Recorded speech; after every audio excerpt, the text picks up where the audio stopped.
संपूर्ण जिल्ह्याचे लक्ष लागलेल्या सोलापूर कृषी उत्पन्न बाजार समितीच्या निवडणुकीचे चित्र येत्या बुधवारी स्पष्ट होणार आहे। परंतु या निवडणुकीसाठी तब्बल 369 जणांनी आपल्या गुडघ्याला बाशिंग बांधले आहे। यंदाची निवडणूक ही सोसायटी संचालक, ग्रामपंचायत सदस्य, व्यापारी आणि हमाल तोलारी यांच्या मतदानाने होत आहे। तरीही तब्बल 450 जणांनी अर्ज दाखल केला आहे।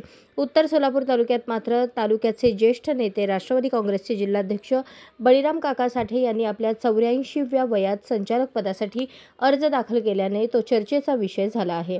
त्याचबरोबर यापूर्वी संचालक राहिलेले मारडीचे माजी सरपंच अविनाश मार्तंडे, माजी संचालक प्रकाश चोरेकर यांनीही उमेदवारी अर्ज भरला आहे। या निवडणुकीत मोहोळचे आमदार राजू खरे यांनी लक्ष घालणार असल्याचे सांगितले। आता या रणांगणात माजी आमदार यशवंत माने यांनी पण उडी घेतली आहे।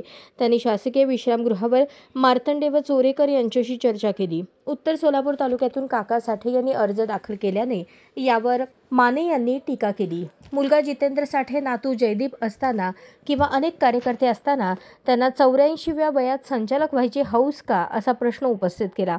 उत्तर तालुक्यातून दिलीप माने यांचेच बाजार समितीवर वर्चस्व राहिले आहे। त्यामुळे आता दोन्ही माने आता कुणाला संधी देतात याकडे लक्ष लागून आहे।